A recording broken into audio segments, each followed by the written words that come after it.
So we had a lifter recently set up a mock meet practice competition and asked for a technical review. So we're going to be going through that now.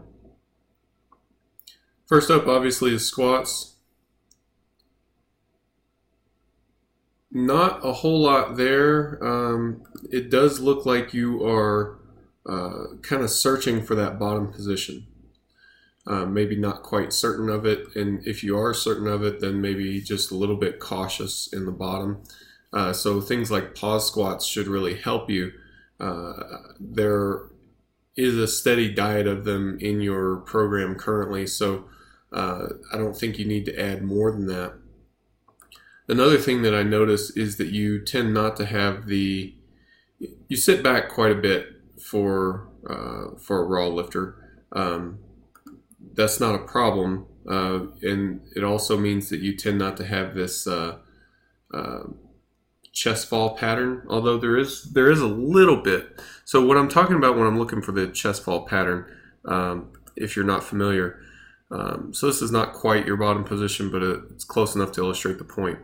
So when you see a chest fall pattern, what happens is the knees shoot back, the hips come up out of proportion to the movement of the barbell.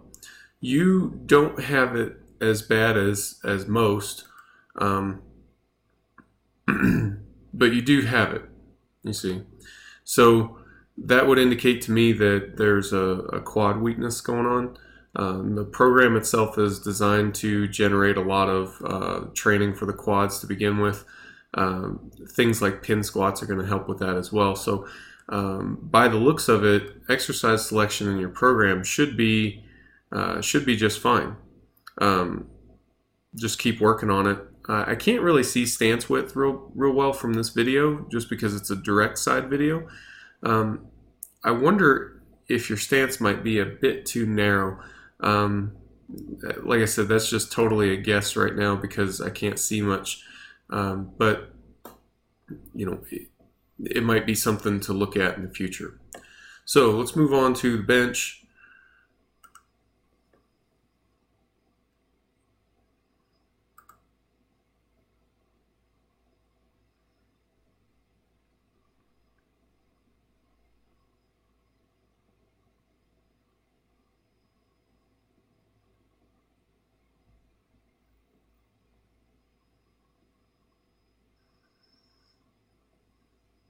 I think we got a little bit of daylight on the butt for the bench. So if you look at your foot position, you'll see that you've got a fairly asymmetrical foot position, which is not uncommon at all.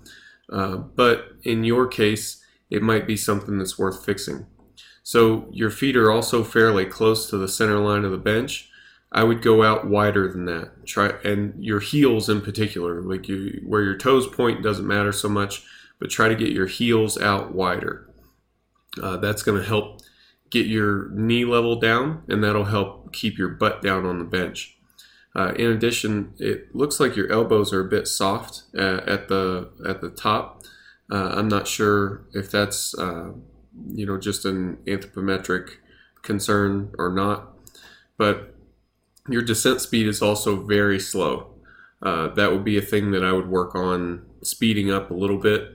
It doesn't have to be fast, and you probably shouldn't be dive bombing it, but faster than what it is currently, I think is going to be a net win for you.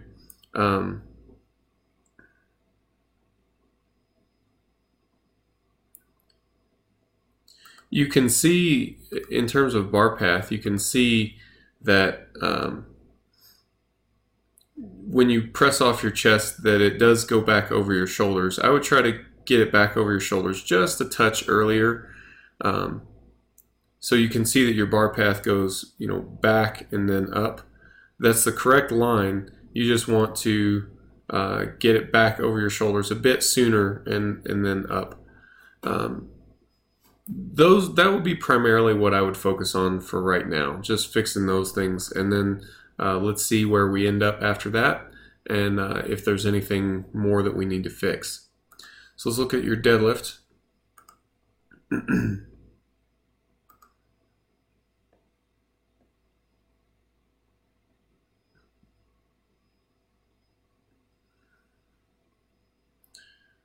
So you're in a slightly rounded position, which is why that lockout is hard.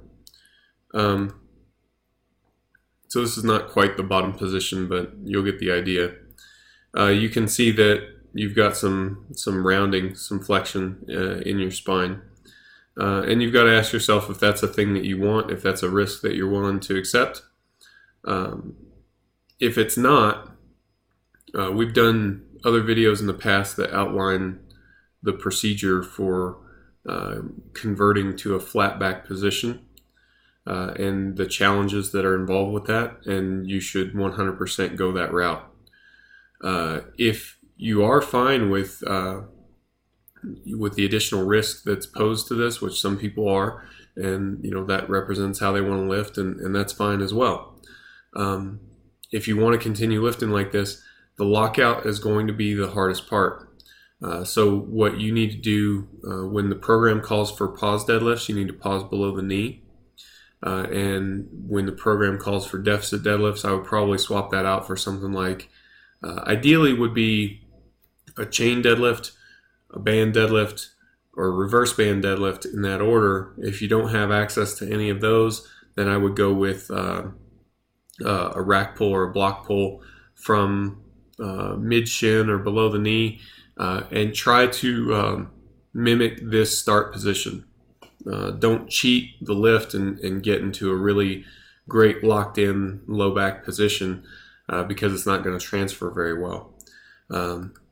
There's a bit of windmilling that's going on here. I'm not exactly sure what that's about. Normally I would want to check potential injuries, sore spots, things like that, see if you're trying to avoid something. But at the same time, it's a limit lift, and sometimes those things happen. So given the capabilities of where we're at, that's about all I've got for you. I hope this helps you to tune up your program and continue seeing some results. So thanks for sending in those videos.